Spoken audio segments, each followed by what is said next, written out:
រួមមានកោជបអគ្គលេខាធិការរបស់ខាប់ឌីសមាជិកព្រឹទ្ធសភាមូសាហ៊ីតនៃប្រទេសប៉ាគីស្ថាននៅខាងឆ្វេងដៃខ្ញុំហើយនៅខាងស្ដាំដៃខ្ញុំគឺលោកអតីតឧបនាយករដ្ឋមន្ត្រីកាណាដាសេឡាខូបដែលតំណាងឲ្យខាប់ឌី To the left of Senator Mushahid, former deputy អតីតឧបនាយករដ្ឋមន្ត្រីក្រសួងសេដ្ឋកិច្ចនិងហិរញ្ញវត្ថុនៃសាធារណរដ្ឋកូរ៉េបណ្ឌិតគឹមអតីតឧបនាយករដ្ឋមន្ត្រីនៃប្រទេសនេប៉ាល់លោកអូលីនិងតំណាងប្រទេសហុងគ្រីនិងសហគមន៍អឺរ៉ុបបណ្ឌិតស៊ូហានិងលោកអាសាសដែលតំណាងឲ្យគណៈបកកណ្ដាលអំណាចនៃប្រទេសអាសាបាយ៉ាន់ New Azerbaijan Party និងជាប្រធានតំណាក់តំណងអន្តរជាតិ is Dr. Asaf who represents ហើយនៅខាងឆ្វេងដៃគាត់គឺសមាជិកសភាជាន់ខ្ពស់របស់ឥណ្ឌូនេស៊ីអតីតថ្នាក់ដឹកនាំជាន់ខ្ពស់សភាឥណ្ឌូនេស៊ីដែលពេលនេះតំណាងឲ្យលោកប្រធានអតីតអនុប្រធានាធិបតីឥណ្ឌូនេស៊ីលោកយូសូសកាឡាលោក Francis Mangalapu អគ្គលេខាធិការរងហាប់ឌីនៃប្រទេសហ្វីលីពីននិងលោក Francisco Aziz នៃប្រទេសអេស្ប៉ាញតំណាងឲ្យគណៈបកប្រជាជនអឺរ៉ុបដែលមានសម្លេងភាគច្រើននៅក្នុងសភាអឺរ៉ុបនិងលោកស្រី Dina Vishnus តំណាងឲ្យមូលនិធិអាស៊ាន Asian Foundation ដែលមានមូលដ្ឋាននៅទីក្រុង Jakarta លោក Stuart Scott មកពីសហរដ្ឋអាមេរិកដែលតំណាងឲ្យអង្គការបម្រែបម្រួលអាកាសធាតុធំបំផុតនៅអាស៊ីគឺអង្គការសុវត្ថិភាពអេកូឡូស៊ីអន្តរជាតិ International Ecological Safety Organization presenting the largest climate change organization in Asia, the International Ecological Safety Organization, and of course our និងគណៈប្រតិភូនានាមកពីសហរដ្ឋអាមេរិកមកពីឥណ្ឌាលោក Jesse Zing មកពីគណៈបកកុម្មុយនីសវៀតណាមតំណាងគណៈបកប្រឆាំងមកពីប្រទេសថៃតំណាងគណៈបកកុម្មុយនីសចិនគណៈប្រតិភូម៉ាឡេស៊ីគណៈប្រតិភូទូគីតំណាងដោយលោកស្រីកូស្ដេអតីតអគ្គបញ្ជាការទ័ពអាកាសឥណ្ឌូនេស៊ីលោក Peter with a total of more than 60 សរុបទាំងអស់មានគណៈប្រតិភូជាង60មកពីអាស៊ីអឺរ៉ុបនិងអាមេរិកខាងជើង and from North America I am now ព្រឹកនេះខ្ញុំមានកិត្តិយសសូមអានសេចក្តីថ្លែងការណ៍ជាផ្លូវការរបស់ ICAP និង CAPD ស្តីអំពីការបោះឆ្នោតនៅកម្ពុជា on the Cambodian elections on the invitation of the national តាមការអញ្ជើញរបស់គណៈកម្មាធិការជាតិរៀបចំការបោះឆ្នោតរបស់កម្ពុជាគណៈប្រតិភូចម្រុះមួយជាតំណាងនៃសន្និសីទអន្តរជាតិរបស់គណៈបកនយោបាយនៅអាស៊ីនិងចលនាអ្នកប្រជាធិបតេយ្យនិយមកណ្ដាលអន្តរជាតិអាស៊ីប៉ាស៊ីហ្វិក CAPD ដែលបានដឹកនាំដោយស្ថាបនិកស្ថាប័ននេះគឺអាយដាម Roche de Venecia ដែលជាអតីតប្រធានរដ្ឋសភាហ្វីលីពីននិងជាប្រធានស្ថាប័ន CAPD គឺអាយដាម Yusuf Kala ដែលជាអតីតអនុប្រធានាធិបតីឥណ្ឌូនេស៊ីបានអញ្ជើញមកដល់ប្រទេសកម្ពុជាក្នុងគោលបំណងសង្កេតការបោះឆ្នោតនិងត្រួតពិនិត្យដំណើរការបោះឆ្នោតតាមបែបលទ្ធិប្រជាធិបតេយ្យអំឡុងពេលស្នាក់នៅប្រទេសកម្ពុជាប្រតិភូបានជួបថ្នាក់ដឹកនាំគណៈបកនយោបាយធំទាំង3រួមមានគណៈបកប្រជាជនកម្ពុជាគណៈបកសង្គ្រោះជាតិនិងគណៈបកហ៊ុនស៊ិនប៉ិចគណៈប្រតិភូក៏បានទទួលព័ត៌មានពិស្ដារពីគណៈកម្មាធិការជាតិរៀបចំការបោះឆ្នោតស្ដីអំពីការងារអំណាចទូនីតិរបស់ខ្លួនព្រមទាំងអំពីរបៀបរៀបចំការបោះឆ្នោតឲ្យបានល្អបំផុត On election day, នៅថ្ងៃបោះឆ្នោតគណៈប្រតិភូបានទស្សនាមណ្ឌលបោះឆ្នោតលើសពី12កន្លែងដែលដំណើរទស្សនកិច្ចខ្លះត្រូវបានរៀបចំទុកជាមុននិងខ្លះទៀតធ្វើដោយឥតព្រៀងទុកនៅក្នុងក្រុងភ្នំពេញនិងតាមបណ្ដាខេត្តនៅជាយក្រុងទាំងមុននិងអំឡុងពេលដំណើរការបោះឆ្នោតក៏ដូចជាការពិនិត្យមើលការរាប់សន្លឹកឆ្នោតបន្ទាប់ពីការបញ្ចប់ការបោះឆ្នោតស្ថាប័ន ICAP និង CAPD ចាត់ទុកការបោះឆ្នោតនៅកម្ពុជាថាជាជ័យជំនះនៃឆន្ទៈរបស់ប្រជាពលរដ្ឋនិងជាជ័យជំនះរបស់ប្រជាជនកម្ពុជាក្នុងការស្វែងរកនៅការកសាងអនាគតរបស់ពួកគេឲ្យកាន់តែល្អប្រសើរឡើងដោយផ្អែកទៅលើឧត្តមភាពនិងភាពមិនអាចរំលោភបាននៃសន្លឹកឆ្នោតការបោះឆ្នោតនោះគឺសេរីយុត្តិធម៌និងមានតម្លាភាពហើយជាពិសេសបានប្រព្រឹត្តទៅដោយសុខសន្តិភាពគ្មានអំពើហិង្សានិងដោយរលូនដែលជាសក្ខីកម្មចំពោះការពិតថាប្រជាធិបតេយ្យកម្ពុជាមិនមែនត្រឹមតែមានភាពចាស់ទុំប៉ុណ្ណោះទេក៏ប៉ុន្តែនយោបាយក៏មានភាពចាស់ទុំផងដែរយើងសូមសម្ដែងនូវការអបអរសាទរអស់ពីដួងចិត្តចំពោះប្រជាជនគណៈបកនយោបាយទាំងឡាយមេដឹកនាំសារព័ត៌មានសង្គមស៊ីវិលនិងកោជបរបស់កម្ពុជាចំពោះជោគជ័យនិងការប្រព្រឹត្តទៅដោយមានសណ្ដាប់ធ្នាប់នៃការបោះឆ្នោតជាសកលនេះគឺជាការបោះឆ្នោតមួយដោយគ្មានអ្នកឈ្នះនិងគ្មានអ្នកចាញ់ក៏ប៉ុន្តែគឺជាជ័យជំនះនៃប្រជាធិបតេយ្យប្រកបដោយការសាទរការសប្បាយរីករាយការចូលរួមយ៉ាងសកម្មនិងការរំភើបរីករាយរបស់ប្រជាជនជាពិសេសយុវវ័យដែលបានបង្ហាញថាលទ្ធិប្រជាធិបតេយ្យជាការពិតគឺជាជោគវាសនារបស់ប្រទេសកម្ពុជាក្នុងស្មារតីនេះយើងសូមស្វាគមន៍ចំពោះការអំពាវនាវប្រកបដោយស្មារតីស្នេហាជាតិរបស់មេដឹកនាំគណៈបក្សសង្គ្រោះជាតិគឺអាយដាមសំរងស៊ីដើម្បីសន្តិភាពនិងការបង្រួបបង្រួមហើយគិតថាពេលនេះជាពេលវេលាដ៏ត្រឹមត្រូវនិងចាំបាច់បំផុតស្ថាប័ន ICAP និង CAPD ដែលតំណាងឲ្យគណៈបកនយោបាយចំនួនជាង340មកពីតំបន់អាស៊ីនិងសង្គមស៊ីវិលហើយនិងមេដឹកនាំជាច្រើនផ្សេងទៀតរបស់ពិភពលោកសូមជំរុញឲ្យគណៈបកនយោបាយរបស់កម្ពុជាទាំងអស់គោរពតាមអាណត្តិរបស់ខ្លួនដែលត្រូវបានផ្ដល់ឲ្យដោយប្រជាជនកម្ពុជាហើយសូមក្រោកឡើងឲ្យទាន់ឱកាសនិងសូមបំពេញនៅសេចក្តីសង្ឃឹមរបស់អ្នកបោះឆ្នោតដោយផ្ដល់ដល់កម្ពុជានូវការផ្សះផ្សាមួយប្រហែលជាតាមរយៈរដ្ឋកិច្ចសមិទ្ធភាពមួយដែលជាស្ថានភាពឈ្នះឈ្នះសម្រាប់ប្រជាជនកម្ពុជាទាំងអស់ By giving Cambodia a healing touch, though perhaps an inclusive unity government, which would be a win-win situation for all Cambodians. Cambodia កម្ពុជាទទួលបាននៅមរតកអរិយធម៌ដ៏រុងរឿងមួយហើយប្រវត្តិសាស្ត្ររបស់ខ្លួនបានជួបប្រទះនៅអតីតកាលមួយមិនទៀងទាត់និងលំបាកវេទនាដែលប្រជាជនកម្ពុជាបានសម្រេចចិត្តទប់ស្កាត់មិនឲ្យកើតមានឡើងម្ដងទៀតបានឡើយអនាគតនៃកម្ពុជានឹងបានប្រសើរឡើងដោយសារដំណើរការបង្រួបបង្រួមបែបនេះដរាបណាមានការលើកកម្ពស់ការអត់ឱនភាពសុខដុមរមនាវឌ្ឍនភាពនិងសន្តិសហវិជ្ជមាន The ICAP and CAPD are more than willing ស្ថាប័ន ICAP និង CAPD មានឆន្ទៈយ៉ាងខ្លាំងដើម្បីគ្រប់គ្រងដំណើរការជំរុញឲ្យមានសន្តិភាពការផ្សះផ្សាជាតិនិងលទ្ធិប្រជាធិបតេយ្យបង្រួបបង្រួមនៅក្នុងប្រទេសកម្ពុជាខ្ញុំសូមអរគុណ Thank you very much. ដោយលោកស្រីបានឃើញហើយថា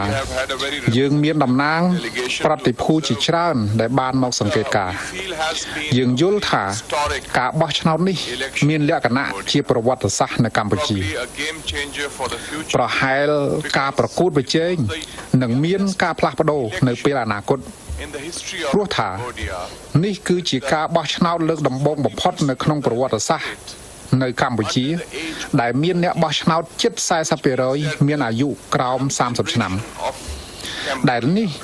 មានន័យថាយុវជនកម្ពុជានាពេលបច្ចុប្បន្ននិងអនាគតបានផ្ដល់ទំនុកចិត្តជំនឿទុកចិត្តនិងភក្តីភាពនៅក្នុងដំណើរការបោះឆ្នោតដែលមានលក្ខណៈប្រជាធិបតេយ្យយើងបានមកដល់ទីនេះអស់រយៈពេល 3-4 ថ្ងៃហើយដោយដែលឯកឧត្តមវេនេសៀបានមានប្រសាសន៍យ៉ាងត្រឹមត្រូវរួចមកហើយយើងមានការចាប់អារម្មណ៍យ៉ាងខ្លាំងនិងមានការជំរុញលើកទឹកចិត្តយ៉ាងខ្លាំងដោយសេចក្តីរំភើបរីករាយយ៉ាងក្រៃលែងនិងការចូលរួមយ៉ាងសកម្មនៅក្នុងលក្ខណៈបើកចំហនិងដោយសេរីដោយរស់រវើកនិងដោយមោះមុតខ្ញុំគិតថាការចូលរួមរបស់ពួកគេនៅក្នុងដំណើរការនយោបាយបង្ហាញឲ្យឃើញថាសង្គមខ្មែរពោពេញដោយកម្លាំងចលករនិងភាពរឹងប៉ឹងយើងទាំងអស់គ្នាតំណាងឲ្យ ICAP និង CAPD បានពង្រឹងឡើងវិញនៅជំនឿរបស់ពួកគេថាកម្ពុជាគឺជាផ្នែកមួយនៃអាស៊ីដែលកំពុងងើបឡើងនៅសតវត្សទី21ដូចដែលឯកឧត្តមបានលើកឡើងថាលទ្ធិប្រជាធិបតេយ្យគឺជាជោគវាសនារបស់ខ្លួនយើងទាំងអស់គ្នាសប្បាយរីករាយហើយយើងសូមថ្លែងអំណរគុណដល់ប្រជាជនកម្ពុជាព្រោះថាយើងតែងទទួលបាននៅការស្វាគមន៍យ៉ាងកក់ក្ដៅនៅគ្រប់ទីកន្លែងដែលយើងបានទៅដល់នៅការិយាល័យបោះឆ្នោត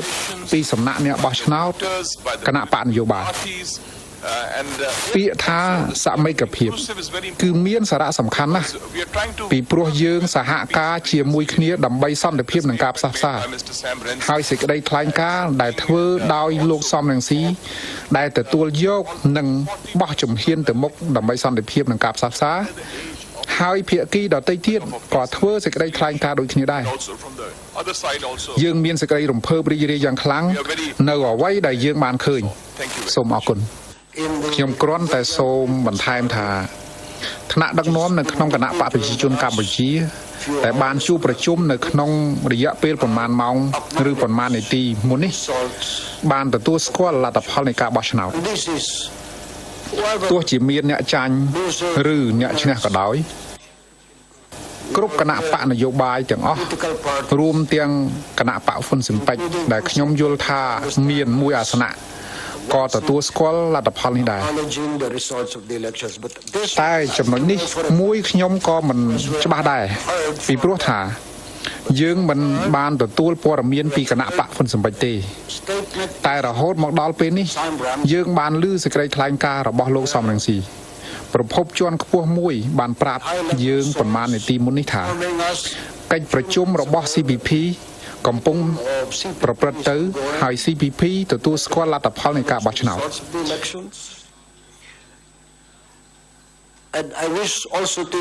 ខ្ញុំក៏សូមជម្រាបអ្នកទាំងអស់គ្នាថា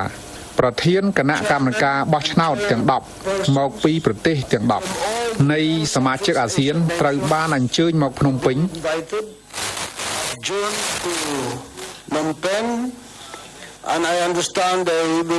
ហើយខ្ញុំដឹងថាពួកគេនឹងចេញសេចក្តីថ្លែងការណ៍រួមមួយខ្ញុំសូមផ្ដល់វេទិកាសំណួរចម្លើយដល់អ្នកសារព័ត៌មានទាំងអស់គណៈបកសង្គ្រោះជាតិទទួលបាន55អាសនៈនេះមានន័យថាគណៈបកប្រជាជនទទួលបានជ័យជំនះក្នុងការបោះឆ្នោតតើលោកចង់មានន័យដូចម្ដេចតើជាការបោះឆ្នោតមួយដែលមិនមានអ្នកឈ្នះនិងមិនមានអ្នកតវ៉ាមែនទេជាធម្មតានៅក្នុងល្បែងតែងតែមានអ្នកចាញ់និងមានអ្នកឈ្នះក្នុងការបោះឆ្នោតយើងមិនមើលឃើញក្នុងន័យចង្អៀតដែលមានអ្នកចាញ់និងអ្នកឈ្នះបែបនេះទេអ្នកឈ្នះគឺលទ្ធិប្រជាធិបតេយ្យប្រជាជនកម្ពុជានិងសង្គមកម្ពុជាដូច្នេះនេះគឺជាជ័យជំនះទាំងសងខាង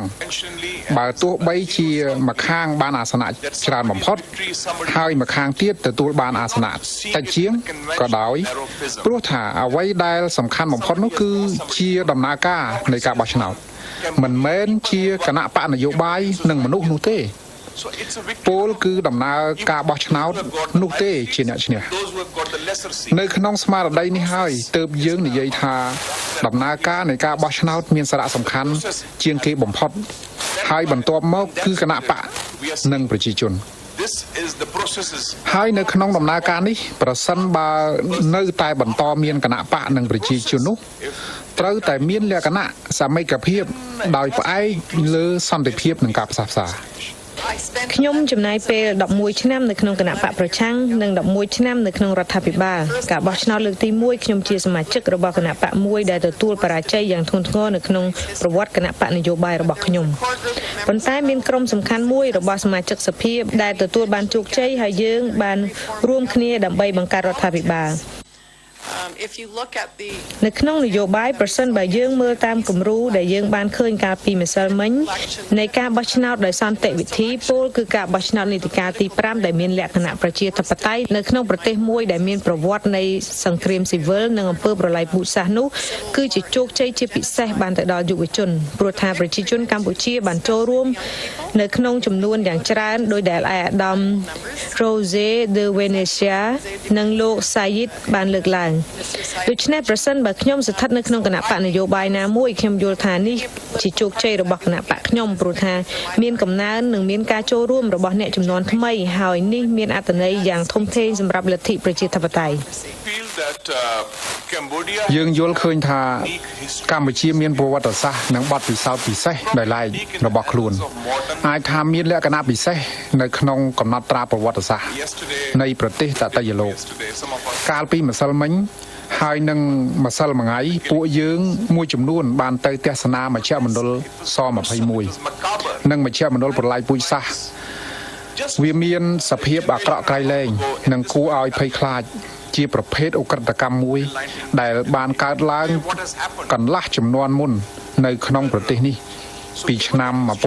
1975ដល់ឆ្នាំ1979ដូច្នេះអ្វីដែលបានកើតឡើងគឺបានផ្លាស់ប្ដូរទាំងស្រុងធៀបទៅនឹងបទពិសោធន៍កន្លងមកអ្នកបានរៀបចំការបោះឆ្នោតកាលពីឆ្នាំ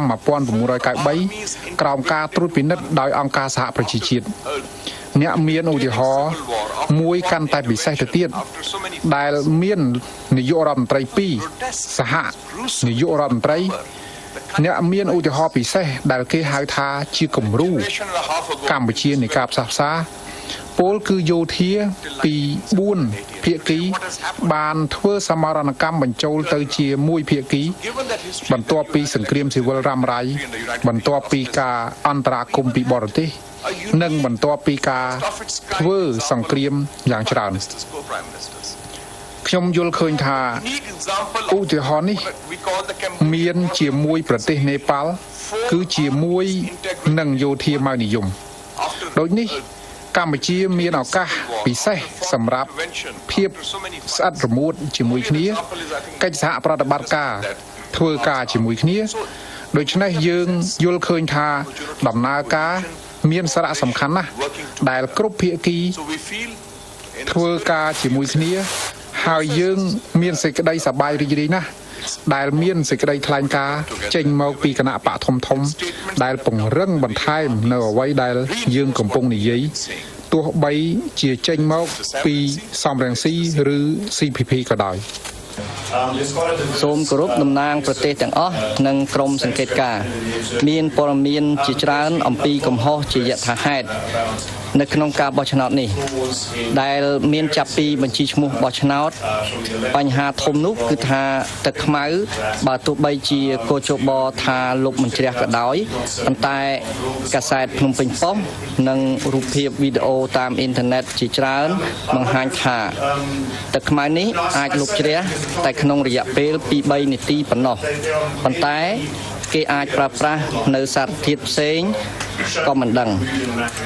ប៉ុន្តែបញ្ហាជាយថាហេតុនោះគឺថានៅក្នុងបញ្ជីឈ្មោះបោះឆ្នោតមានឈ្មោះព្រោះថាយោបល់របស់លោក Venecia មុននេះថាអ្នកបោះឆ្នោតមិនស្របច្បាប់ដូច្នេះខ្ញុំមិនដឹងថាតើអ្នកសង្កេតការអន្តរជាតិបានដឹងពីបញ្ហានេះដែរឬអត់បោះឆ្នោតនេះមានលក្ខណៈសេរីនិងយុត្តិធម៌មនុស្សជាច្រើនដែលបានសង្កេតការបោះឆ្នោតនេះនឹងមិនយល់ស្របឡើយខ្ញុំមិនដឹងថាតើមានយោបល់បែបណាពីក្រុមអ្នកសង្កេតការអន្តរជាតិប្រហែលជាមិនសូវគួរឲ្យជឿជាក់បានទេថាការបោះឆ្នោតនេះមានលក្ខណៈសេរីនិងយុត្តិធម៌ លោកស្រីខូបមកពីប្រទេសកាណាដាប្រទេសលោកស្រីមានដំណើរការនៃលទ្ធិប្រជាធិបតេយ្យយ៉ាងល្អប្រសើរតើលោកស្រីបានកត់សម្គាល់ឃើញនៅកំហុសផ្សេងៗនៅក្នុងដំណើរការនេះដែរឬទេយើងមានកិច្ចប្រជុំជាមួយកជបហើយបញ្ហាមួយដែលកើតឡើងនៅក្នុងការពិភាក្សារបស់យើងជាមួយនឹងមេដឹកនាំគណៈបកប្រឆាំងទាំងពីរគឺបញ្ជីឈ្មោះអ្នកបោះឆ្នោតហើយនឹងការរៀបចំបញ្ជីឈ្មោះនោះដោយហេតុថាបញ្ជីឈ្មោះត្រូវបានបិទឆាប់ពេកហើយគេមិនដឹងថាត្រូវចុះឈ្មោះនៅក្នុងបញ្ជីបានយ៉ាងដូចម្ដេចហើយយើងក៏បានពិភាក្សាថាតើត្រូវកែលម្អបញ្ជីឈ្មោះនោះយ៉ាងដូចម្ដេចហើយនេះគឺជាកិច្ចការដែលត្រូវធ្វើសម្រាប់នីតិកាលក្រោយនៅពេលដែលយើងនិយាយពីការបោះឆ្នោតកាលពី3ថ្ងៃមុនយើងនិយាយជាមួយគណៈបកផ្សេងៗទៀតអ្វីដែលយើងបានសង្កេតឃើញនោះគឺនៅក្នុងប្រអប់ឆ្នោតមានលក្ខណៈសេរីនិងយុត្តិធម៌តែម្ដងយើងពិតជាបានទៅពិនិត្យមើលនៅការប្រមូលផ្ដុំគ្នា3ផ្សេងគ្នាយើងបានឃើញផ្ទាល់ភ្នែកថាគ្មានការបំផិតបំភ័យដោយអ្នកណាម្នាក់ឡើយហើយខ្ញុំពិតជាបានលើកឡើងនៅចំណុចនេះព្រោះថាក្នុងកិច្ចប្រជុំលើកទី2ជាមួយនឹងមេដឹកនាំគណៈបកមានការលើកឡើងជុំវិញបញ្ហាទឹកខ្មៅខ្ញុំបានជ្រលក់ម្រាមដៃរបស់ខ្ញុំហើយយកច្រាសដុសធ្មេញមកដោះជំរះទឹកខ្មៅនោះចេញព្រោះខ្ញុំចង់ឃើញដោយផ្ទាល់ភ្នែករបស់ខ្ញុំថាតើទឹកខ្មៅនោះអាចដុសជ្រះបានដែរឬទេប៉ុន្តែខ្ញុំមិនអាចដុសជ្រះទឹកខ្មៅនោះបានទេប្រហែលជាអ្នកផ្សេងមានសារធាតុពិសេសប៉ុន្តែការបោកប្រាស់នេះអាចនឹងប្រកាសជាកើតមាននៅគ្រប់ប្រទេសទាំងអស់នៅក្នុងពិភពលោកនៅក្នុងប្រទេសរបស់ខ្ញុំធ្លាប់ចាញ់ឆ្នោតចំនួន14សម្លេងនៃសម្លេងឆ្នោតចំនួន 35,000 ដែលបានបោះហើយសូមជឿខ្ញុំចោះការរាប់សន្លឹកឆ្នោតឡើងវិញតាមបញ្ជាតុលាការមានរឿងរ៉ាវជាច្រើនដែលកើតឡើងថាវានឹងមិនឆ្លើយតបទៅតាមពេលវេលាអន្តរជាតិទេនិយាយឲ្យទូលាយជាងនេះអ្វីដែលយើងបានឃើញកាលពីម្សិលមិញគឺរបៀបរៀបរយល្អនិងជាពិសេសមានសេចក្តីរីករាយយ៉ាងខ្លាំងក្រុមអ្នកបោះមិនត្រូវបានរារាំងឲ្យបោះឆ្នោតនោះទេឥឡូវនេះដំណើរការនៃការចុះបញ្ជី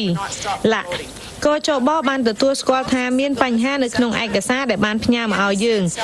ជឿជាក់ថាកជបអាចផ្ដល់ជូនអ្នកទាំងអស់គ្នាដែរមានបញ្ហានឹងបញ្ជី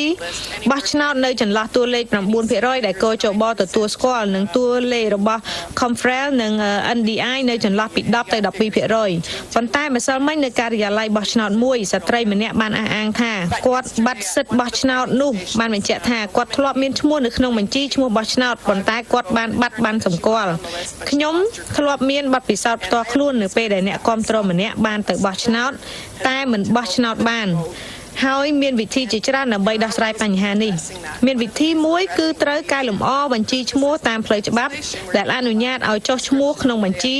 ហើយទទួលបានសម្គាល់ត្រឹមត្រូវដូច្នេះពិតជាមានការកែតម្រូវផ្សេងដើម្បីធ្វើឲ្យប្រសើរឡើងជាទូទៅតាមទស្សនៈរបស់អ្នកគ្រប់គ្នានៅក្នុងគណៈប្រតិភូទាំងអស់និងអ្នកផ្សេងទៀតមកពីគ្រប់ទិសទីនៅក្នុងពិភពលោកខ្ញុំយល់ថាពួកគេគិតថាការបោះឆ្នោតនេះមានលក្ខណៈសេរីដែលពុំមានការបំផិតបំភ័យដែលពុំមានត្រួតត្រាពីរដ្ឋាភិបាលហើយខ្ញុំគិតថាវាជាដំណើរការដែលមានលក្ខណៈយុត្តិធម៌និងបើកចំហខ្ញុំគិតថាអាណត្តិរបស់យើងគឺមកសង្កេតការបោះឆ្នោតមិនមែនមកពិនិត្យច្បាប់បោះឆ្នោតទេប៉ុន្តែដោយហេតុថាយើងមានការពិភាក្សាជាមួយកជបពីបញ្ជីឈ្មោះបោះឆ្នោតខ្ញុំគិតថារដ្ឋាភិបាលថ្មីនិងគណៈបកប្រឆាំងរដ្ឋាភិបាលថ្មីនិងគណៈបកប្រឆាំងថ្មីអាចនឹងពិនិត្យករណីនេះនៅក្នុងពេលអនាគតតែនេះគឺជាបញ្ហាច្បាប់ហើយមិនមែនជាកិច្ចការរបស់អ្នកសង្កេតការបោះឆ្នោតទេខ្ញុំសូមបន្ថែមនៅចំណុចមួយចំនួនទៀតពុំមានដំណើរការបោះឆ្នោតណាមួយដូចជានៅហ្វីលីពីនឬប៉ាគីស្ថានជាដើមយើងទើបតែមានការបោះឆ្នោតថ្មីនេះនៅប៉ាគីស្ថានហើយយើងតំណាងឲ្យគណៈបកប្រឆាំងនៅប៉ាគីស្ថានខ្ញុំគ្រាន់តែចង់បន្ថែមថាទើបតែការបោះឆ្នោតនៅហ្វីលីពីនកាលពីសប្តាហ៍មុនពុំមានដំណើរការបោះឆ្នោតណាមួយទោះបីជានៅក្នុងប្រទេសអភិវឌ្ឍដូចជាកាណាដាអូស្ត្រាលីជាដើមខ្ញុំមិនច្បាស់ទេក៏ប៉ុន្តែយ៉ាងហោចណាស់នៅសហរដ្ឋអាមេរិកដែលខ្ញុំបានទៅសិក្សាជាច្រើនឆ្នាំការបោះឆ្នោតនៅទីនោះមិនមានយុត្តិធម៌ទាំងស្រុងនោះទេការបោះឆ្នោតជ្រើសរើសប្រធានាធិបតីអាមេរិក នៅរដ្ឋ Florida អ្នកដឹងទេថាអ្វីដែលបានកើតឡើងនៅក្នុងរដ្ឋប្រជាធិបតេយ្យដ៏ធំបំផុតនៅក្នុងពិភពលោកនោះគឺខ្ញុំគិតថាវាអាចមានកំហុសវាអាចមានបញ្ហាហើយបញ្ហាទាំងនោះពុំធ្វើឲ្យមានការផ្លាស់ប្ដូរលទ្ធផលការបោះឆ្នោតនោះទេខ្ញុំគិតថាបើចង់ស្គាល់រសជាតិទោះតែភ្លក់មើលសិនការបោះឆ្នោតកាលពីម្សិលមិញគណៈបកប្រឆាំងទទួលបានកំណើនអាសនៈដែលមិនធ្លាប់មានជាប្រវត្តិសាស្ត្រប្រសិនបើដំណើរការបោះឆ្នោតត្រូវបានបន្លំដោយគណៈបកកណ្ដាលនោះលោកសំរងស៊ីមិនអាចវិលត្រឡប់មកកម្ពុជាបានទេហើយគណៈបករបស់គាត់ក៏មិនអាចទទួលបានជោគជ័យជាប្រវត្តិសាស្ត្របែបនេះដែរដោយដែលគេបាននិយាយថាវាជាលទ្ធផលដែលខុសពីការរំពឹងទុកប៉ុន្តែវាពិតជាមានកំហុសបញ្ហានីតិវិធីក៏ប៉ុន្តែរឿងទាំងអស់នេះមិនអាចធ្វើឲ្យផ្លាស់ប្ដូរលទ្ធផលនៃការបោះឆ្នោតបានទេនេះគឺជាចំណុចជាមូលដ្ឋានអរគុណសម្លាញ់មូសាហេតសូមបន្ថែមចំណុចមួយចំនួនតើលទ្ធិប្រជាធិបតេយ្យមានន័យដូចម្តេចលទ្ធិប្រជាធិបតេយ្យគឺជាដំណើរការដែលពុំមានចំណុចចាប់ផ្ដើមនិងចំណុចបញ្ចប់ពុំមាននរណាម្នាក់និយាយថាមានលទ្ធិប្រជាធិបតេយ្យល្អឥតខ្ចោះនៅកម្ពុជាឬបែបណានោះទេអ្នកត្រូវពិចារណាអំពីដំណើរប្រវត្តិសាស្ត្រនៅក្នុងក្របខ័ណ្ឌនៃដំណើរប្រវត្តិសាស្ត្រនេះយើងអាចនិយាយបានថាការបោះឆ្នោតនេះមានលក្ខណៈសេរីយុត្តិធម៌តម្លាភាពនិងបែបប្រជាធិបតេយ្យហេតុអ្វីបានជាខ្ញុំនិយាយដូច្នេះព្រោះថាអ្នកគ្រប់រូបទទួលបានជ័យជំនះនៅក្នុងការបោះឆ្នោតនេះខ្ញុំនិយាយថាវាគឺជាជោគជ័យសម្រាប់ប្រទេសកម្ពុជារបស់គណៈបកកណ្ដាលអំណាចនិងគណៈបកប្រឆាំងទី1គណៈបកកណ្ដាលអំណាចពិតជាទទួលបានសម្លេងភាគច្រើននៅក្នុងសភានេះគឺជាជ័យជំនះរីឯគណៈបកប្រឆាំងវិញបានកើនអាសនៈនៅក្នុងសភានេះក៏ជាជ័យជំនះទន្ទឹមនឹងនេះក៏ជាជ័យជំនះសម្រាប់ប្រជាជនកម្ពុជាដោយសារគេទទួលបានការបោះឆ្នោតតាមបែបប្រជាធិបតេយ្យហើយនេះគឺជាជំហានឆ្ពោះទៅរកលទ្ធិប្រជាធិបតេយ្យខ្ញុំសូមផ្ដល់ឧទាហរណ៍មួយចំនួនដែលខ្ញុំបានប្រទះឃើញក្នុងពេលសង្កេតការណ៍របស់យើងបានទៅពិនិត្យការិយាល័យបោះឆ្នោតមួយចំនួនហើយខ្ញុំបានសួរនៅគ្រប់ទីកន្លែងនិងគ្រប់មនុស្សទាំងអស់ពីតំណាងអ្នកសង្កេតការណ៍គណៈបកនយោបាយទាំងអស់ថាតើអ្នកបានឃើញមានសភាពមិនប្រក្រតីដែលឬទេតើអ្នកទទួលបានពាក្យបណ្ដឹងនៅទីនេះដែរឬទេក្នុងពេលបោះឆ្នោតហើយគេគ្រប់គ្នាបាននិយាយថាខ្ញុំសូមគូសបញ្ជាក់នៅចម្លើយមកតំណាងគណៈបកប្រឆាំងថាអ្វីទាំងអស់ល្អមិនមានបញ្ហាអ្វីទេនៅទីនេះដូច្នេះអ្នកត្រូវតែទទួលយកការបោះឆ្នោតនេះថាមានលក្ខណៈប្រជាធិបតេយ្យជាថ្មីម្ដងទៀតនេះគឺជាជំហានចំពោះទៅរកលទ្ធិប្រជាធិបតេយ្យខ្ញុំសូមឆ្លៀតឱកាសនេះដើម្បីអបអរសាទរដល់ប្រជាជនកម្ពុជាដែលបានសម្ដែងបដិសណ្ឋារកិច្ចដែលបានផ្ដល់ភាពញញឹមនៅគ្រប់ទីកន្លែងដែលយើងបានទៅដល់និងសូមអបអរសាទរកោជបដែលបានរៀបចំការបោះឆ្នោតនេះបានយ៉ាងល្អសូមអរគុណខ្ញុំសូមបន្ថែមនៅចម្លើយទៅអ្នកកាសែតមកពីប្រទេសអូស្ត្រាលីប្រវត្តិរបស់ខ្ញុំគឺជាសាស្ត្រាចារ្យបង្រៀនគណិតវិទ្យានិងមុខវិជ្ជាគិតពិចារណានិងវែកញែក critical thinking ខ្ញុំសូមលើកយោបល់មួយចំពោះសំណួររបស់លោកជាអកុសលសារព័ត៌មានតែងតែចង់កាត់បន្ថយព័ត៌មានជ្រុលពេកហើយអ្វីដែលលោកសួរគឺមែនឬមិនមែនយុត្តិធម៌ឬអយុត្តិធម៌ខ្ញុំគិតថាអ្វីទាំងអស់ដែលអ្នកគ្រប់គ្នាបាននិយាយគឺថាស្ថានភាពពេញលេញមានយុត្តិធម៌ច្រើនឬមានយុត្តិធម៌តិចដូច្នេះបើកាត់បន្ថយវានៅត្រឹម តែសំណួរមែនឬមិនមែននោះដែលអ្នកកាសែតនិងប្រព័ន្ធផ្សព្វផ្សាយចង់បាន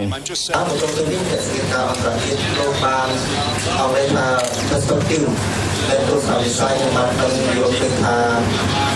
តាមប្រជាជនកម្ពុជានៅក្នុងចូលស្លេងទៅតាមមួយដែលមានពីឆានមួយឡើងឲ្យមួយទីមួយលោកហើយសួរទៅអ្នកសិទ្ធិមកតាមទៅទីនេះវាដឹងថាជារដ្ឋផលនឹងសាស្ត្រនៃប្រជាជនបានប្រមាណអាសនៈដែរហើយនៅបានសង្គមជាតិបានប្រមាណអាសនៈតាមពួក The preliminary reports came out from តែអ្នកចង់សួរអំពីសម្លេងភាគច្រើនតាមរយៈចំនួនសន្លឹកឆ្នោតឬសម្លេងភាគច្រើនតាមរយៈចំនួនអាសនៈរបាយការណ៍បឋមដែលបានមកពីប្រព័ន្ធផ្សព្វផ្សាយកាលពីម្សិលមិញនេះមិនទាន់ជាស្ថាពរទេហើយវាស្រេចទៅលើប្រជាជននិងកចបក្នុងការបញ្ចប់លទ្ធផលនោះជាស្ថាពរយើងមិនមានព័ត៌មានអំពីលទ្ធផលស្ថាពរនោះទេ ក្នុងករណីណាក៏ដោយអស់លោកដឹងហើយថាចំណាប់អារម្មណ៍របស់យើងមិនបានផ្ដោតទៅលើលទ្ធផលលោក A ឬលោក B គណៈបក A ឬគណៈបក B នោះទេនោះគឺស្រេចតែទៅលើប្រជាជនកម្ពុជាជាអ្នកសម្រេចចិត្តហើយចំពោះការគណនាធម្មតាគឺតែងតែមានអ្នកទទួលបានសម្លេងច្រើនជាងនិងអ្នកទទួលបានសម្លេងតិចជាងចំណាប់អារម្មណ៍របស់យើងផ្ដោតទៅលើថាតើលទ្ធផលមានន័យដូចម្តេចតើមានអ្វីបានកើតឡើងកាលពីម្សិលមិញនិងនៅមុនការបោះឆ្នោតសូមយើងកុំភ្លេចអ្វីដែលលោកម្នាក់បានសួរសំណួរតាក់ទងទៅនឹងដំណើរការបោះឆ្នោតដំណើរការបោះឆ្នោតរួមមានការចូលរួមខ្ញុំគិតថាការធ្វើយុទ្ធនាការគឺមានលក្ខណៈសកម្មខ្លាំងណាស់3ថ្ងៃមុនខ្ញុំបានធ្វើដំណើរមកពីទីក្រុងសៀមរាបហើយនោះគឺនៅពេលល្ងាចមុនថ្ងៃបោះឆ្នោត2ថ្ងៃហើយខ្ញុំចំណាយពេល2ម៉ោងកន្លះឬ3ម៉ោងធ្វើដំណើរពីអាកាសយានដ្ឋានអន្តរជាតិភ្នំពេញមកកាន់កន្លែងស្នាក់នៅរបស់ខ្ញុំពីព្រោះចរាចរណ៍តាមដងផ្លូវមានសភាពកកស្ទះយ៉ាងខ្លាំងដោយមានអ្នកចូលរួមយ៉ាងច្រើនអ្នកជិះម៉ូតូ Vespa យុវជនក្មេងៗដែលមានក្រវីទង់បដាបៈនោះគឺរស់រវើកណាស់ខ្ញុំចង់និយាយថាខ្ញុំធ្លាប់ឃើញការបោះឆ្នោតប្រជាធិបតេយ្យតាំងពីប្រទេសអាមេរិករហូតដល់ប្រទេសអូស្ត្រាលីប្រទេសអាហ្សាបៃចង់ប្រទេសកូរ៉េប្រទេសទូបេគីស្ថានយុទ្ធនាការក្នុងប្រទេសកម្ពុជាគឺអស្ចារ្យណាស់អញ្ចឹងការចូលរួមរបស់ប្រជាជនកម្ពុជាភាពប្រកបដោយធម៌ពលដូច្នេះបានបង្ហាញថានេះគឺជាសង្គមមួយដែលមិនមែនមានប្រព័ន្ធគណៈបកតែមួយហើយក៏មិនមែនជាប្រទេសកុម្មុយនីសនោះទេប្រទេសកម្ពុជាមិនមែនជាប្រទេសមួយនៃតំបន់អារ៉ាប់នោះទេកម្ពុជាគឺជាប្រទេសដែលមានប្រជាធិបតេយ្យប្រកបដោយធម៌ពលដោយដែលមិត្តរបស់ខ្ញុំគឺលោកអាហ្សាប់បានមានប្រសាសន៍រួចហើយវាបង្ហាញច្បាស់ណាស់ថាប្រជាជនចង់បានអនាគតល្អជាងមុនហើយអនាគតល្អជាងមុនអាចត្រូវបានកសាងឡើងស្របទៅតាមគោលដៅប្រជាធិបតេយ្យដូច្នេះខ្ញុំគិតថានេះគឺជាពេលដែលប្រជាជនកម្ពុជាត្រូវអបអរសាទរជាមួយនឹងលទ្ធផលនេះគឺជាសមិទ្ធផលដ៏ធំធេងរបស់ប្រជាជនកម្ពុជានិងដំណើរការក្នុងប្រទេសកម្ពុជាសំទោសខ្ញុំសូមបន្ថែមចំណុចខ្លះជាថ្មីម្ដងទៀតអស់លោកដឹងទេមានទស្សនៈខ្លះនៅក្នុងច្បាប់មួយចំនួនដែលត្រូវបានហៅថាហេតុផលនៃចលនាគឺជាការប្រកួតប្រជែងនៃភាពផ្ទុយគ្នាដូច្នេះពេលនេះអ្នកត្រូវតែមានភាពផ្ទុយគ្នានៅក្នុងសភាដែលនោះគឺគណៈបកកណ្ដាលអំណាចនិងគណៈបកប្រឆាំងអញ្ចឹងនេះគួរតែជាការប្រកួតប្រជែងដ៏ល្អនៅក្នុងក្របខ័ណ្ឌរដ្ឋធម្មនុញ្ញដើម្បីអនាគតល្អប្រសើរសម្រាប់កម្ពុជាហើយវាផ្អែកទៅលើសមាជិកសភាជាប់ឆ្នោតថ្មីនិងប្រជាជនកម្ពុជាផងដែរសូមអរគុណតាមទស្សនៈរបស់លោកតើលោកគិតថាសេចក្តីថ្លែងការណ៍របស់លោកសំរងស៊ីនឹងធ្វើឲ្យអ្នកគ្រប់គ្រងលោកសំរងស៊ីស្ងប់ស្ងាត់ដែរឬទេNo, not at all. Mr. Ramsey is speaking. ទេបាទខ្ញុំគិតដូច្នេះពី ពីព្រោះគាត់គឺជាមេដឹកនាំប៉ុន្តែពេលខ្លះអ្វីដែលចង់បានគឺมันអាចទទួលបានទេអ្វីដែលអ្នកចង់មានគឺมันមែនគ្រាន់តែជាបញ្ជីនៃអ្វីដែលអ្នកចង់បានទេអ្វីដែលសំខាន់បំផុតនោះគឺថាតើដំណើរការកំពុងឆ្ពោះទៅមុខឬត្រឡប់ថយក្រោយឬដូចអ្នកខ្លះនិយាយថាតើទឹកពេញកន្លះកែវឬទឹកអស់កន្លះកែវដំណើរការកំពុងឆ្ពោះទៅមុខគឺទឹកពេញកន្លះកែវហើយអ្នកបានបង្ហាញយ៉ាងដូចនេះពាក្យអ្នកមានន័យថាប្រជាជនកម្ពុជាយុវជនយុវតីក្មេងៗរបស់កម្ពុជាក្មេងប្រុសក្មេងស្រីរបស់កម្ពុជាវាសនារបស់ពួកគេនឹងនៅក្នុងអនាគតល្អជាងមុនដែលគ្មានអ្នកមានប្រៀបនិងអ្នកចាញ់ប្រៀបគេនោះទេ ខ្ញុំសូមនិយាយទៅកាន់បកសង្គ្រោះជាតិអ្នកទទួលបានសិលឹកឆ្នោតកើនឡើងដូច្នេះទោះបីអ្នកមិនបានឈ្នះរដ្ឋាភិបាលក៏ដោយតែលទ្ធិប្រជាធិបតេយ្យកំពុងស្ថិតនៅក្នុងដំណើរការមួយគឺកំពុងវិវត្តដោយខ្ញុំបានលើកឡើងពីខាងដើមខ្ញុំបានជាប់ឆ្នោតនៅក្នុងសភាក្នុងឆ្នាំ1984ហើយយើងបានទទួលបរាជ័យយ៉ាងធ្ងន់ធ្ងរក្នុងប្រវត្តិសាស្ត្រគណៈបករបស់យើងនៅក្នុងឆ្នាំ1984ដែរហើយខ្ញុំបានជាប់ឆ្នោតនិងបានចាប់ផ្ដើមកសាងឡើងវិញនៅដំណើរការរបស់យើងដែលបានចំណាយពេលអស់10ឆ្នាំដូច្នេះយើងបានចំណាយពេល10ឆ្នាំនៅក្នុងបកប្រឆាំងនិង11ឆ្នាំនៅក្នុងរដ្ឋាភិបាលដូច្នេះនេះគឺជាសារមួយពោពេញទៅដោយសុតិធិនិយមសម្រាប់យុវជនដែលថាអ្នកមានការបោះឆ្នោតមួយដែលមានលក្ខណៈសេរីនិងយុត្តិធម៌ហើយពិតណាស់អ្នកបានទទួលអាសនៈកើនឡើងមេដឹកនាំរបស់អ្នកត្រូវតែសប្បាយចិត្តជាមួយនឹងលទ្ធផលនេះព្រោះនេះជាដំណើរការមួយតាក់ទិនទៅនឹងការអត្ថាធិប្បាយរបស់អ្នកផ្សព្វផ្សាយសារព័ត៌មានអូស្ត្រាលីគឺថាលទ្ធិប្រជាធិបតេយ្យមិនមែនល្អឥតខ្ចោះនោះទេតែគ្មានជំរើសណាល្អជាងនេះទេដូច្នេះគ្មានលទ្ធិប្រជាធិបតេយ្យណានៅលើโลกនេះដែលល្អឥតខ្ចោះទេប្រសិនបើអ្នកអាចរកឃើញសូមប្រាប់ខ្ញុំផងតែគ្មានជំរើសណាល្អជាងនេះទេហើយនេះជាអ្វីដែលយើងត្រូវនាំគ្នាស្ថាបនាកែលម្អខ្ញុំសូមបន្ថែមនេះគឺជាការបោះឆ្នោតរបស់យុវជននៅកម្ពុជាគឺជាការបោះឆ្នោតតាមបណ្ដាញព័ត៌មានសង្គមដំបូងនៅកម្ពុជាសូមក្រឡេកមើលទូនីតិរបស់បណ្ដាញព័ត៌មានសង្គមដូចជា Facebook និង Twitter ជាដើមដែលជាអ្នកធ្វើឲ្យស្ថានភាពប្រែប្រួលអ្នកគ្រាន់តែចុចកុងតាក់ហើយថតរូបនោះអ្នកអាចសម្រេចបានតែ1វិនាទីប៉ុណ្ណោះនេះជារឿងមួយដ៏អស្ចារ្យខ្ញុំព្យាយាមបញ្ជាសំណួរមែនឬមិនមែនខ្ញុំនៅតែមិនទាន់ច្បាស់អំពីចម្លើយរបស់លោកតើលោកស្នើឲ្យគណៈបកនយោបាយធំពីរចូលរួមគ្នាក្នុងរដ្ឋាភិបាលថ្មីឬ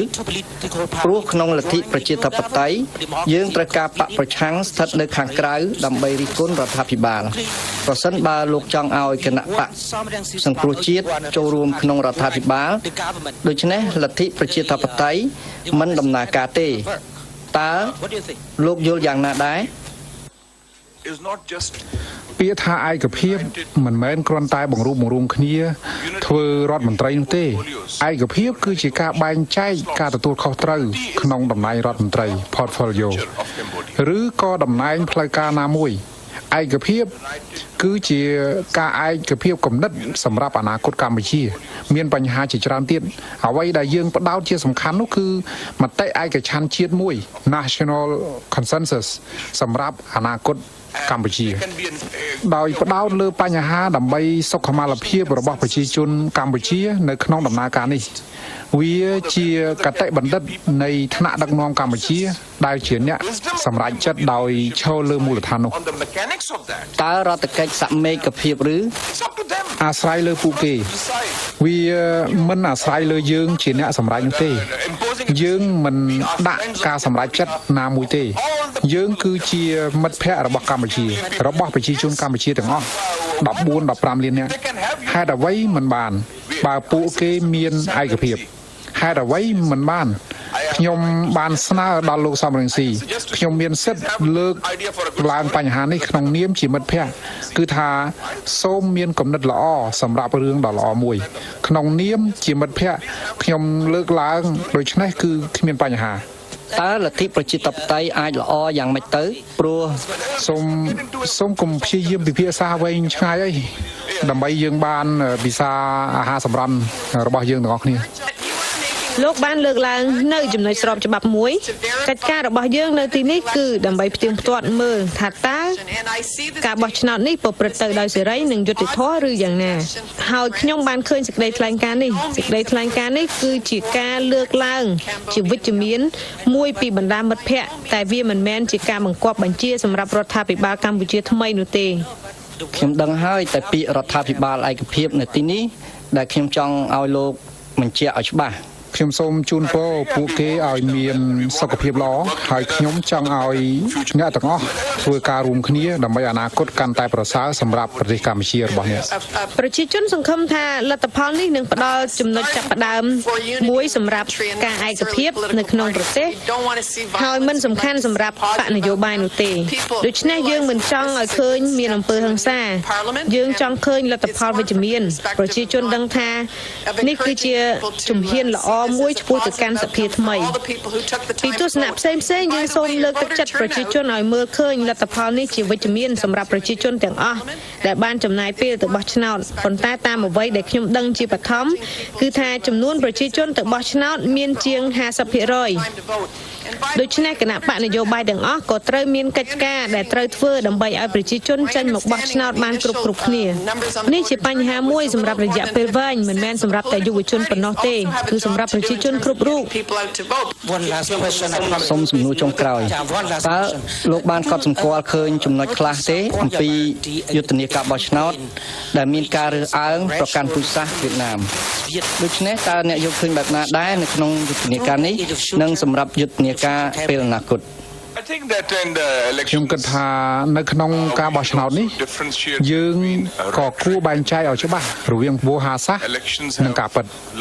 នៅក្នុងពេលបោះឆ្នោតគឺមានវោហារសាស្ត្រច្រើនដូច្នេះអ្វីដែលបានកើតមានឬបាននិយាយនៅក្នុងពេលបោះឆ្នោតគឺវាខុសពីពេលដែលអ្នកនៅក្នុងសភាឬនៅក្នុងអំណាចសកម្មភាពយុវជនខ្លះនៅក្នុងបកនយោបាយបានលើកឡើងការរើសអើងប្រកាន់ពូជសាសន៍ប្រឆាំងវៀតណាមសំណួររបស់ខ្ញុំថាតើលោកលើកទឹកចិត្តឲ្យពួកគេធ្វើដូច្នេះទៀតទេក្នុងយុទ្ធនាការនាពេលអនាគតមេដឹកនាំនយោបាយគ្រប់រូបណែនាំអ្នកគាំទ្ររបស់ខ្លួនឲ្យប្រកាន់ខ្ជាប់នឹងការដឹកនាំរបស់ខ្លួនបកនយោបាយនៅកម្ពុជាត្រូវណែនាំឲ្យគោរពសិទ្ធិប្រជាពលរដ្ឋគ្រប់រូបហើយក៏មានការរើសអើង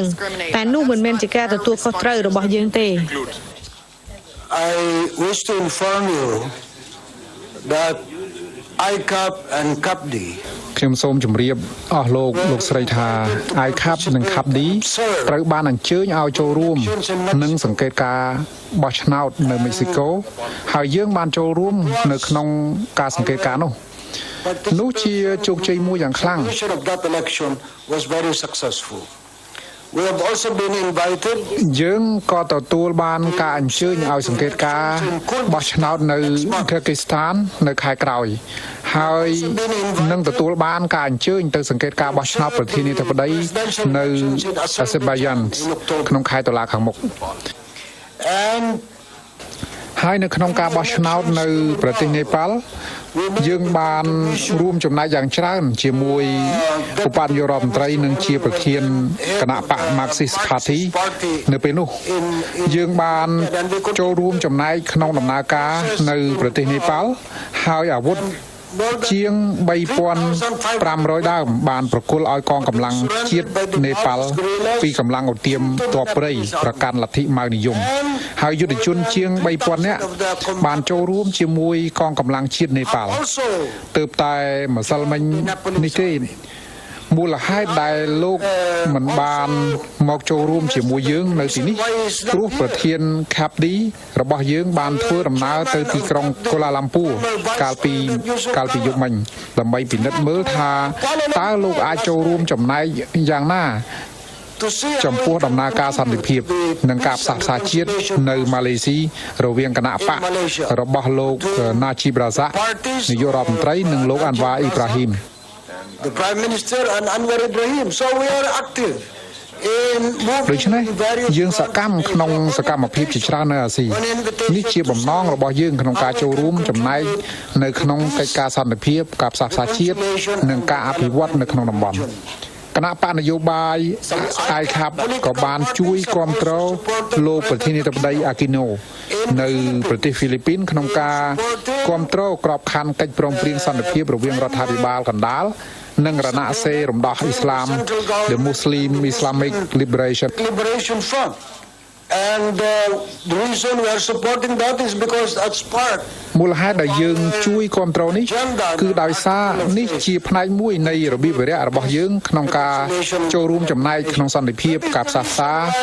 និងការអភិវឌ្ឍនៅអាស៊ី on the eve of the elections when we had a dialogue with Simon មូលហេតុទាំងនេះហើយនៅពេលដែលយើងបានជួបសន្ទនាជាមួយលោកសំរងស៊ីលោកនិងខ្ញុំព្រមទាំងយើងទាំងអស់គ្នាបានស្នើឡើងថាទោះបីអ្នកណាឈ្នះក៏ដោយក៏ឬបកណាឈ្នះក៏ដោយយើងចង់ឲ្យមានការលើកកម្ពស់ដំណើរការសន្តិភាពការផ្សះផ្សានិងការឯកភាពជាតិនៅកម្ពុជា and national unity in Cambodia. I was here ខ្ញុំបាននៅទីនេះធ្វើជាសាក្សីក្នុងការចាក់ចេញនៃកងទ័ពវៀតណាមខ្ញុំនៅទីនេះបានឃើញសោកនាដកម្មនិងការឈឺចាប់ខ្ញុំបានឃើញទារុណកម្មប្រជាជនកម្ពុជាការកាប់សម្លាប់ប្រជាជនកម្ពុជាជិត2លាននាក់ដោយរបបខ្មែរក្រហមខ្ញុំបានឃើញសម្ដេចរាជបិតាសីហនុព្យាយាមបង្រួបបង្រួមជាតិជាមួយនាយករដ្ឋមន្ត្រីហ៊ុនសែននិងបង្រួបបង្រួមកងកម្លាំងប្រដាប់អាវុធឲ្យคล้ายជាកងកម្លាំងជាតិតែមួយហើយបកនយោបាយ4បានចូលរួមក្នុងរដ្ឋាភិបាលឯកភាពជាតិមួយof the Cambodian middle class. These are ហើយឥឡូវនេះអ្នកព្យាយាមបង្កើតឲ្យប្រជាជនកម្ពុជារស់នៅវណ្ណៈកណ្ដាលនេះជាសមិទ្ធផលមួយដ៏ធំធេងហើយខ្ញុំសូមអបអរសាទរចំពោះលោកសំរងស៊ីដែលបានលើកកម្ពស់ស្មារតីបកប្រឆាំងហើយលទ្ធផលកាលពីម្សិលមិញបានបង្ហាញថាប្រជាជនកម្ពុជាបានបញ្ចេញសម្លេងរបស់ខ្លួនចំពោះកម្លាំងសំខាន់ៗនៅកម្ពុជានៅក្នុងការបោះឆ្នោតThe Cambodian People's Party still have ដោយគណៈបព្វជិជនកម្ពុជានៅមានចំនួនភាគច្រើនដាច់ខាតហើយគណៈបកប្រឆាំងកំពុងកើនឡើងឥឡូវនេះគេឃើញសឹងតែមានតុល្យភាពនយោបាយនៅក្នុងសភា From this will emerge a unity government យើងសង្ឃឹមថាចាប់ពីពេលនេះទៅរដ្ឋាភិបាលឯកភាពមួយនឹងផ្ដល់ផលប្រយោជន៍ដល់ប្រជាជនទាំងអស់គឺថាគ្មានអ្នកណាម្នាក់ត្រូវបានទុកចោលនោះទេ It's very important when you give each and every political party each and every citizen of ជាការសំខាន់បកនយោបាយនិងប្រជាពលរដ្ឋគ្រប់រូបទទួលបានការប្រសិទ្ធពរនៅក្រោមមេឃតែមួយនេះជាលទ្ធិប្រជាធិបតេយ្យសូមអរគុណ a place in the sun Thank you បាទសូមអរគុណច្រើនអញ្ចឹងខ្ញុំសូមប្រកាសបិទសន្និសីទកសែតត្រឹមប៉ុណ្ណេះបាទសូមអរគុណច្រើនបាទ